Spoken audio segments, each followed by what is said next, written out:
السلام علیکم دوستوں، جلدی سے ہمارے چینل کو سبسکرائب کر لیجیے تاکہ آپ علماء کرام کے بیانات اور قرآن کریم کی تلاوت اور نعت پاک سن سکیں، اور اس بیل آئیکن کو دبائیے تاکہ جب بھی ہم نیو ویڈیو اپلوڈ کریں تو آپ کو اس کا نوٹیفیکیشن آئے۔ قل ان صلاتي ونسكي ومحياي ومماتي لله رب العالمين لا شريك له وبذلك امرت وانا اول المسلمين صدق اللہ العظیم۔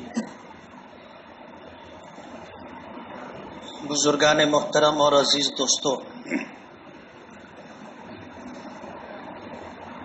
قرآن کریم کی جس آیت کی میں نے تلاوت کی ہے، اللہ تعالیٰ نے اپنے برگزیدہ پیغمبر حضرت ابراہیم علیہ السلام کا وہ قول ذکر فرمایا ہے جس کے کہنے کا حکم اللہ پاک نے دیا تھا کہ آپ یہ کہیے کہ ان صلاتی، میری نماز، و نسکی، میری تمام عبادتیں، اور میری قربانی، و محیایا، اور میرا جینا، و مماتی، اور میرا مرنا، للہ رب العالمین، اللہ رب العالمین کے لیے جس کا کوئی بھی شریک نہیں، اور مجھے حکم دیا گیا ہے اسی بات کا، اور میں تابع داروں میں سب سے پہلا تابع دار اور فرما بردار بندہ ہوں۔ ایک مسلمان جو اللہ کی وحدانیت پر، اللہ کی ربوبیت پر، اللہ کی الوہیت پر یقین رکھتا ہو، جس کو ایمان کہتے، تو اس کی زندگی کیا اور کیسی ہونی چاہیے، اس ایک آیت میں اللہ پاک نے ذکر فرمایا۔ نماز تو سبھی جانتے ہیں کہ کیسی کون سی عبادت ہے، لیکن صرف نماز ہی نہیں، وہ نسکی، تمام تر عبادتیں جس میں قربانی بھی ہے۔ مفسرین نے جہاں اس کا ترجمہ اور تفسیر کی ہے تو وہاں پر ان دونوں باتوں کو ذکر کیا ہے کہ میری تمام عبادتیں، وہ نسکی اور میری قربانی، یہ اور میرا جینا اور مرنا اللہ رب العالمین کے لیے۔ یعنی ایک ایمان والا اپنی پیدائش سے لے کر کے موت تک کے احکامات میں اللہ کا تابع دار اور فرما بردار بن کر کے رہے، اس بات کا اسے حکم دیا گیا۔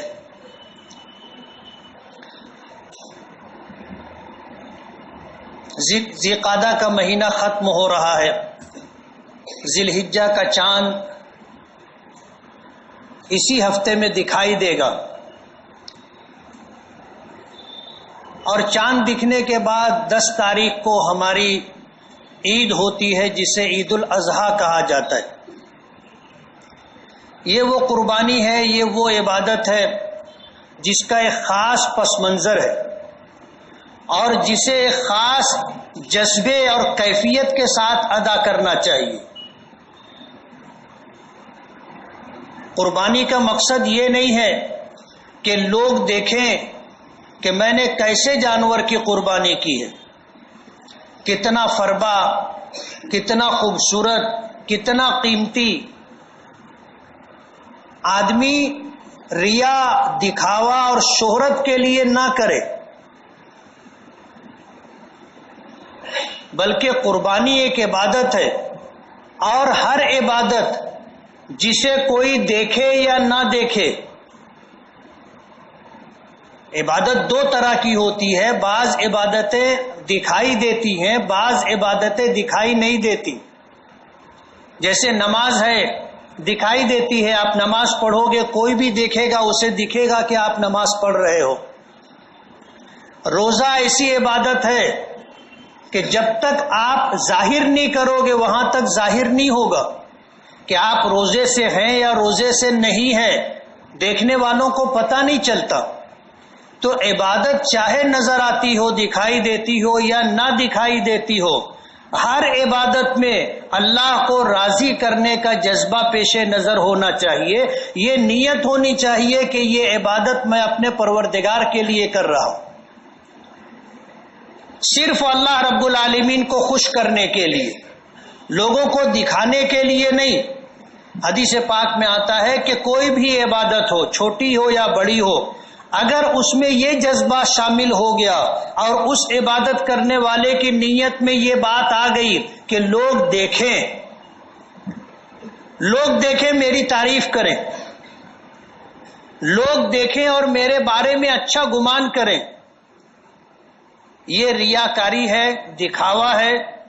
اور حدیث پاک میں آتا ہے کہ اگر آدمی کا جذبہ یہ تھا کہ لوگ دیکھ کر کے میرے بارے میں اچھا گمان کریں اور میرے بارے میں لوگ تعریف کریں، تو حدیث پاک میں آتا ہے کہ قیامت کے دن جب ایسے شخص کو لایا جائے گا اور اس کے نام اعمال میں اس طرح کی عبادتیں ہوں گی تو اسے کوئی صلہ، اجر اور بدلہ نہیں ملے گا، بلکہ اللہ پاک فرمائیں گے کہ من سمع سمع اللہ بہ، کہ جس نے اپنی تعریف سننے کے لیے کوئی کام کیا تو اللہ تعالیٰ دنیا میں اس کی تعریف کروا دیا.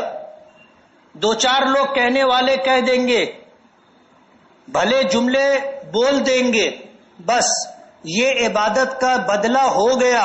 آخرت میں آپ کو اس عبادت پر کوئی اجر ملنے والا نہیں.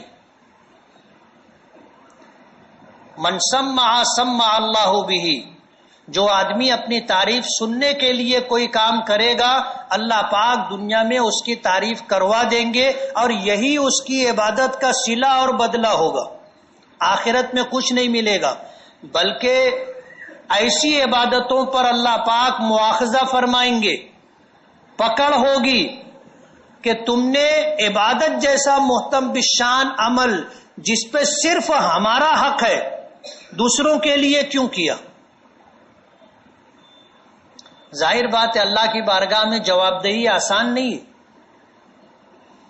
جس خدا نے ہمیں وجود عطا کیا، جس خدا نے ہمیں ایمان کی دولت دی اور جس کی توفیقات سے ہم عبادت کرتے ہیں، سارا سب کچھ دیا ہوا اسی کا ہے، اور پھر عبادت جیسا عمل کرتے ہوئے اگر ہماری نیت میں یہ بات شامل ہو کہ لوگ دیکھیں، میری تعریف کریں، لوگ دیکھیں، مجھے اچھا سمجھیں، تو ظاہر بات ہے اللہ تعالیٰ کو ایسی عبادتوں کی کوئی حاجت اور ضرورت نہیں.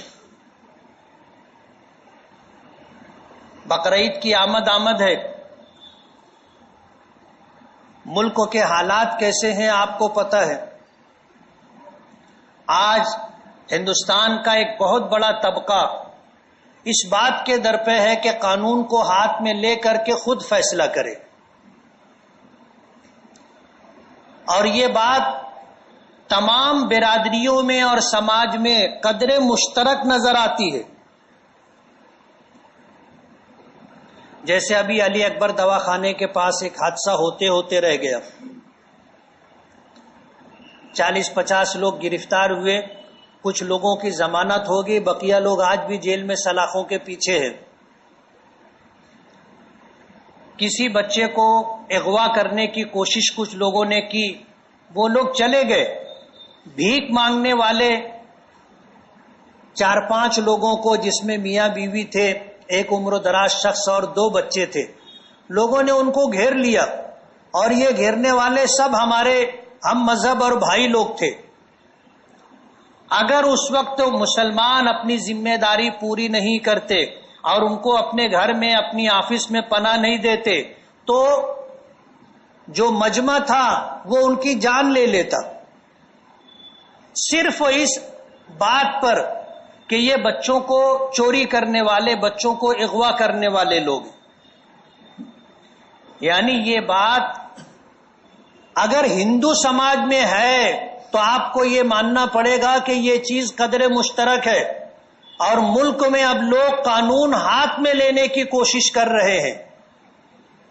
سمجھایا اور بتایا جا رہا تھا کہ دیکھو تمہارا کام ختم ہو گیا، پولیس آنے والی ہے، آپ قانون کو ہاتھ میں مت لو، انہیں قانون کے حوالے کیا جائے گا، قانون اپنا کام کرے گا، تمہارا کام ختم ہو گیا.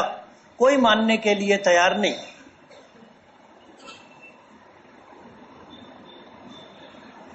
تو ملک میں جس طرح کے حالات بن رہے ہیں یہ ملک کے لیے اور ملک میں خاص طور پر اقلیتوں کے لیے اور اقلیتوں میں خاص طور پر مسلمانوں کے لیے بہت نقصان دہ۔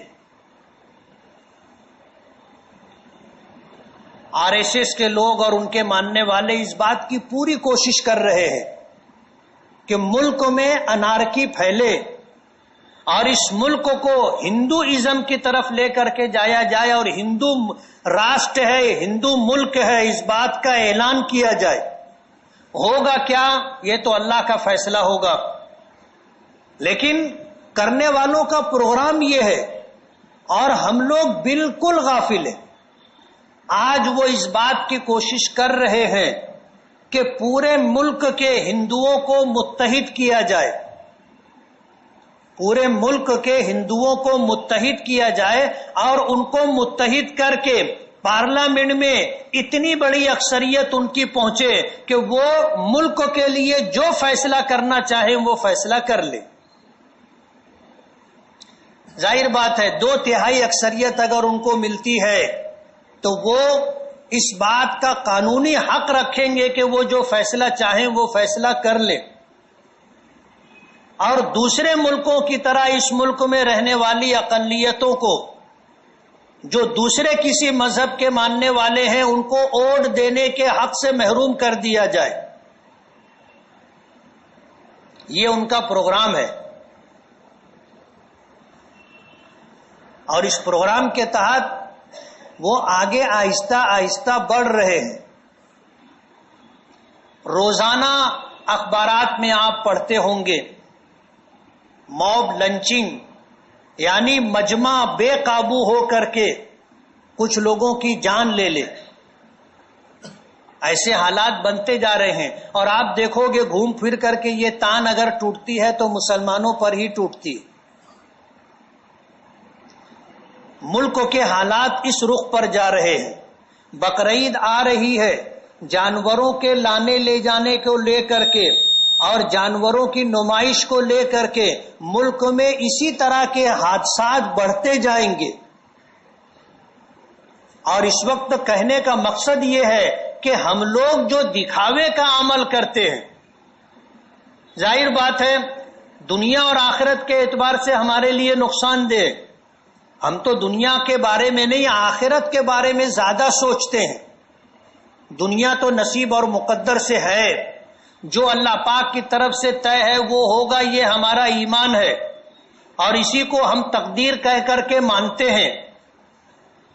جو ہونا ہے وہ ہوگا، اور ہونے کے لیے جو سبب بننا ہے وہ سبب بنے گا، لیکن ہمارے سامنے تو آخرت ہے، ہماری آخرت برباد نہیں ہونی چاہیے۔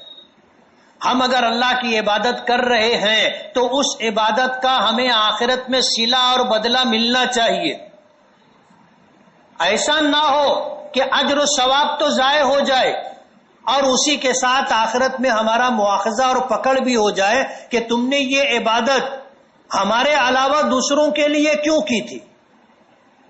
سب کچھ تو ہم نے دیا تھا، سب کچھ ہم نے دیا تھا، اور پھر عبادت کی توفیق بھی ہم نے دی تھی۔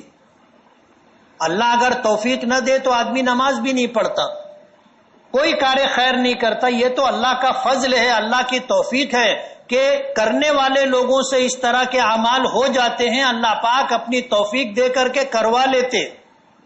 کل قیامت کے دن مواخذہ ہوگا کہ سب کچھ ہم نے دیا تھا، توفیق بھی ہم نے عطا کی تھی، اور عبادت تم نے دوسروں کو خوش کرنے کے لیے، دوسروں کو دکھانے کے لیے کی۔ مواخذہ اور پکڑ ہوگی۔ شہر میں ایک مزاج بنتا جا رہا ہے کچھ اسی طرح کا، جس کو ہم دکھاوا کہیں گے، جس کو دکھاوا کہا جائے گا۔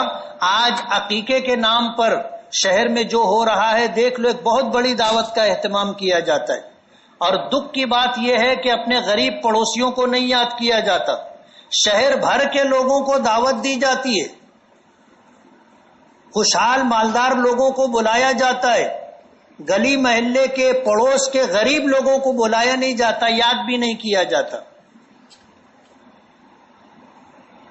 یہی حال قربانی آئے گی، آپ دیکھو گے قربانی کا گوشت غریبوں کے یہاں نہیں جاتا، یعنی جن کو ملنا چاہیے، جن کے بچے، جن کے گھر کے رہنے والے لوگ انتظار کرتے ہیں. بقرعید کے دن مارکیٹ میں گوشت تو بکتا نہیں ہے.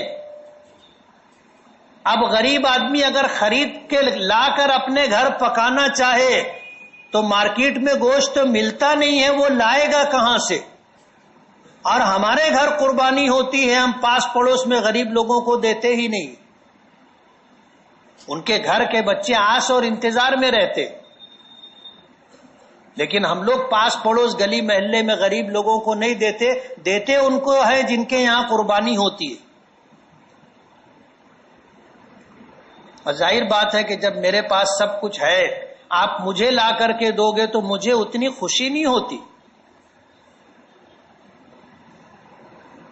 مجھے اتنی خوشی نہیں ہوتی، بلکہ بسا اوقات آدمی سوچتا ہے کہ نہیں لاتا تو اچھا تھا، اپنے پاس تو ہے. جیسے قرب قیامت میں جب اللہ سب کو خوشحالی عطا کر دیں گے، آدمی صدقے کا مال لے کر نکلے گا، جس کے پاس جائے گا غریب سمجھ کر کے وہ کہے گا تم کل لاتے تو میں لے لیتا، آج تو میرے پاس بہت ہے، اور تم کو لگے تو میرے گھر سے لے کر کے جاؤ. تو قربانی کا یہ عمل موجودہ ملکی حالات کے پیش نظر ہم لوگوں کو شریعت کی پاسداری، شریعت کے احکام کی تابع داری کے ساتھ کرنا ہے. قربانی کرنا ہے اس نیت اور جذبے سے کہ اللہ راضی اور خوش ہو جائے. اور اس کا پس منظر جو ہے اس قربانی کا کہ آج اللہ نے مال کی قربانی مانگی ہے، در حقیقت یہ جان کی قربانی تھی، مال کی نہیں، جان کی قربانی تھی. حضرت ابراہیم علی نبینا علیہ الصلاۃ والسلام سے اللہ پاک نے ان کے بیٹے حضرت اسماعیل کی قربانی مانگی تھی. اور جب حضرت ابراہیم نے اللہ کے حکم کی تعمیل کر لی تو اللہ پاک جو چاہتے تھے حضرت ابراہیم نے وہ کر دکھایا تھا. اور پھر اللہ نے حضرت اسماعیل کی جگہ مینڈھے کی قربانی پیش کروائی حضرت جبرائیل کو بھیج کر کے. تو اللہ پاک نے اس جان کی قربانی کو مال کی قربانی سے بدل دیا ہے. ورنہ مفسرین نے لکھا ہے کہ اگر حضرت ابراہیم علیہ الصلاۃ والسلام اپنے بیٹے اسماعیل کی قربانی کر دیتے تو پھر ہر صاحب اولاد کو اپنے بیٹوں میں سے ایک بیٹے کی قربانی کرنی پڑتی. ظاہر بات ہے یہ کیسے ہو سکتا تھا؟ ہم جیسے کمزوروں کے لیے ناممکن تھا کہ ہم اللہ کی رضا کے لیے اپنی اولاد کو قربان کریں. لوگ نہیں کرتے. اللہ پاک نے جان کی قربانی کو مال کی قربانی سے بدلا.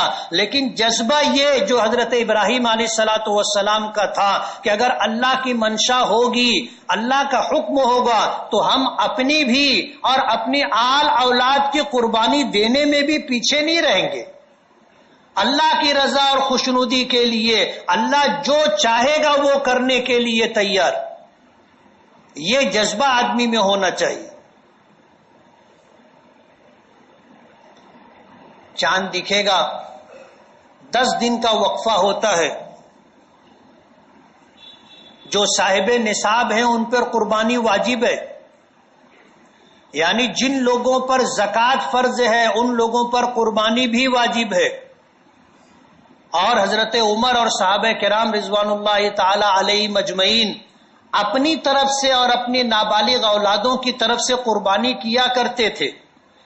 اللہ نے اگر ہمیں نوازا ہے تو ہم اپنی طرف سے قربانی کریں، اس لیے کہ ہم پر تو قربانی واجب ہے. اور اللہ نے اور حیثیت دی ہے تو پھر اپنے گھر میں ان لوگوں کی طرف سے جن پر قربانی واجب نہیں ہے ان کی طرف سے بھی نفل قربانی کرے. نبی کریم صلی اللہ علیہ وسلم کا ایک اپنا عمل تھا. مدینہ منورہ میں جب قربانی کے ایام آتے تھے حضور 2 مینڈھے ذبح فرمایا کرتے تھے، ایک اپنی طرف سے اور ایک اپنی امت کی طرف سے. اپنی طرف سے جو قربانی کیا کرتے تھے وہ واجب ہوتی تھی، اور اپنی امت کی طرف سے جو قربانی کیا کرتے تھے وہ نفل قربانی ہوا کرتی تھی. بعض لوگوں کو اس میں شبہ ہو گیا اور وہ ایسا سمجھنے لگے کہ ایک قربانی پورے خاندان کی طرف سے کافی ہے. وہ فرق واجب اور نفل کا فرق نہیں کر سکے.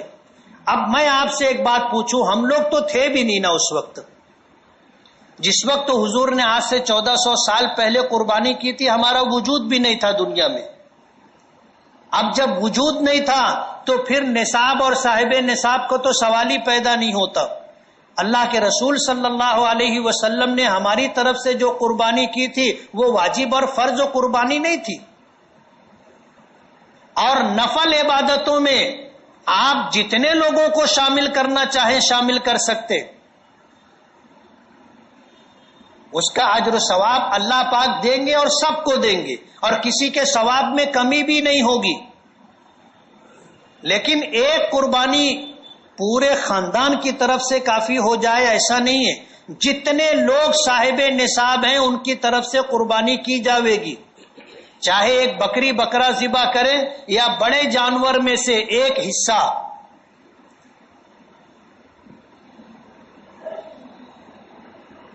تو جو صاحب نصاب ہیں جن پر زکوٰۃ فرض ہے ان پر قربانی بھی واجب ہے.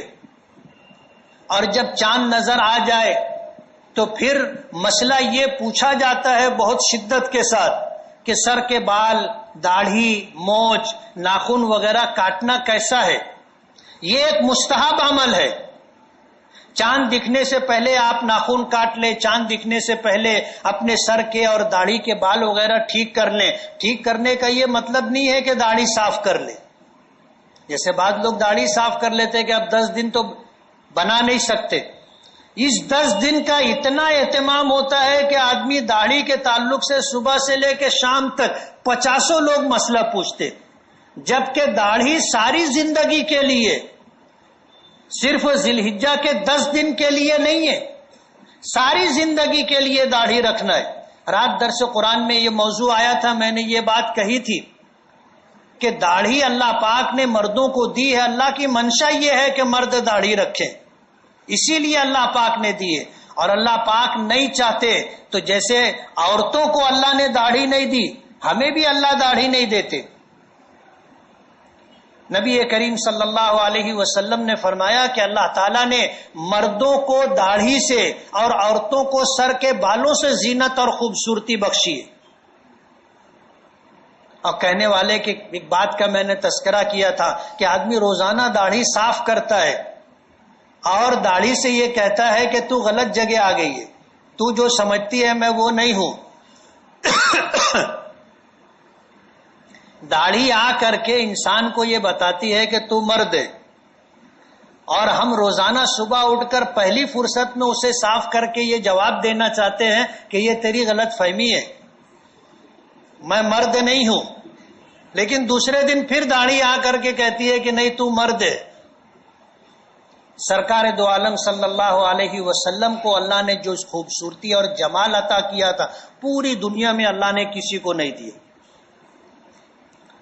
ایسا جمال اور چہرے کو اللہ نے ایسی رونق عطا کی تھی کہ آج ہماری اور آپ کی عقل اسے قبول کرنے کے لیے تیار نہیں ہے. حضرت عائشہ صدیقہ رضی اللہ تعالی عنہا فرماتی ہیں کہ اگر ہمیں رات میں سوئی میں دھاگا ڈالنا ہوتا تھا تو ہم حضور کے چہرے کے قریب چلے جاتے تھے، اندھیری رات میں ہم دھاگا ڈال لیا کرتے تھے. دنیا کے کسی انسان کو اس کے چہرے کو اللہ نے ایسی رونق دی. سرکار دو عالم صلی اللہ علیہ وسلم کو اللہ نے ایسا جمال، ایسی خوبصورتی عطا کی تھی. آپ نے باقاعدہ داڑھی رکھی تھی. تو اللہ کے حکم کی تابع داری ساری زندگی صرف 10 دن کا مسئلہ نہیں ہے یہ کہ 10 دن ناخن نہیں کاٹنا ہے، 10 دن جو ہے بال نہیں کاٹنا ہے، نہیں، بلکہ یہ حکم شرعی پوری زندگی کے لیے.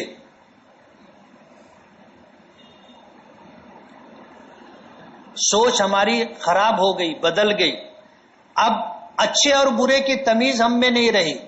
جس چیز کو شریعت نے ہمارے لیے خوبصورتی اور جمال بنا کر کے عطا کیا تھا ہم اس کو اختیار کرنا اپنے لیے بدصورتی سمجھتے ہیں.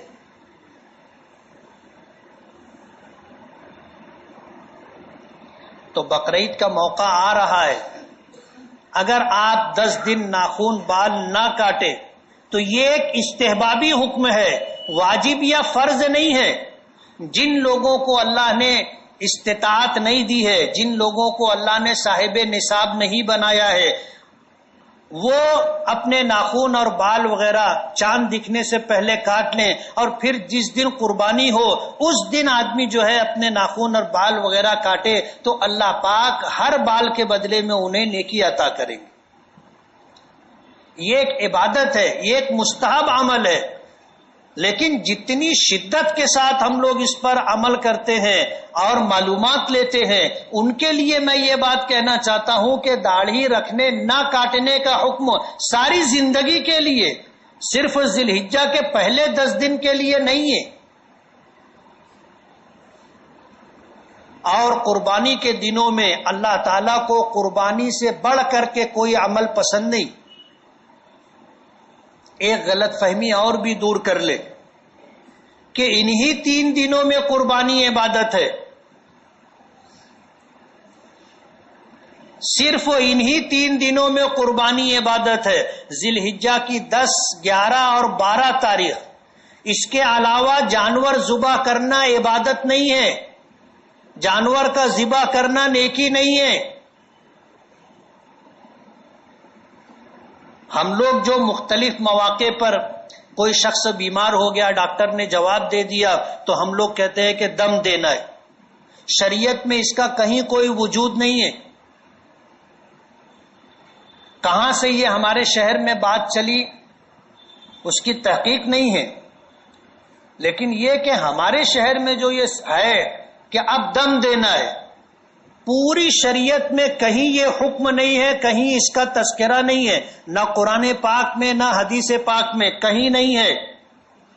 اس لیے ایسے موقع پر صدقہ دینے کا حکم ہے، جانور ذبح کرنے کا حکم نہیں ہے.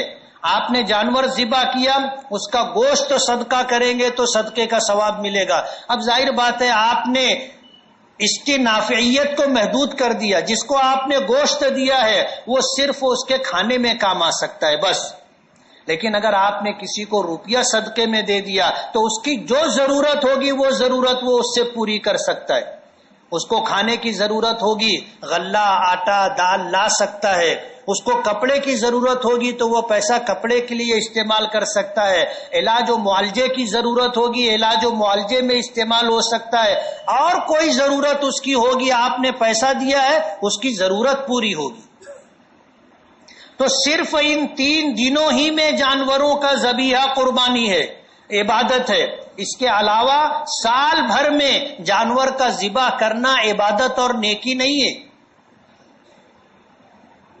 جن لوگوں کو اللہ نے صاحب نصاب بنایا ہے انہیں اہتمام کے ساتھ قربانی کرنا چاہیے، اور اللہ نے حیثیت دی ہو تو اپنے گھر کے دیگر افراد کی طرف سے بھی قربانی کرنا چاہیے. اور قربانی کے گوشت کا 3 حصہ کرنا چاہیے. ایک حصہ اپنے اہل و عیال کے لیے، ایک حصہ اپنے رشتہ داروں کے لیے، دوست و احباب کے لیے، اور ایک حصہ غریبوں کے لیے. ہم اللہ کو راضی اور خوش کرنے کے لیے یہ عمل کرتے. اللہ ہم سے راضی اور خوش اس وقت ہوگا جبکہ ہمارا یہ عمل اللہ اس کے رسول کی مرضی اور ان کے بتائے ہوئے طریقے کے مطابق ہوگا. اس بات کا اہتمام ضروری ہے. دکھاوے سے، نام و نمود سے، ریاکاری سے ہم لوگوں کو بچنا اور لوگوں کو بچانا ضروری ہے. آج دکھاوے کی وجہ سے ملک کے حالات ایسے ہیں کہ اندیشے ہیں، کیا ہوگا کچھ کہا نہیں جا سکتا. اپنی جان کو خطرے میں ڈالنا اور پھر اپنے اعمال کو خراب اور برباد کر کے اجر و ثواب سے محروم ہو جانا، یہ عقل مندی نہیں. آج ضرورت اس بات کی ہے جس کا اشارہ نبی قرآن کریم میں اللہ پاک نے فرمایا کہ آپ کہہ دیجئے کہ میری نماز، میری عبادت اور قربانی، میرا جینا اور مرنا صرف اللہ رب العالمین کے لیے ہے. میں اپنا ہر عمل اللہ کو راضی اور خوش کرنے کے لیے کرتا ہوں. کوئی منفی جذبہ، کوئی ایسا عمل جس سے بجائے نیکی ملنے کے مواخذہ اور پکڑ ہو جائے، اللہ اس سے ہم تمام کی حفاظت فرمائے. وآخر دعوانا ان الحمد للہ رب العالمین. جن ساتھیوں نے سنت نہ پڑھی وہ سنت پڑھ لیں.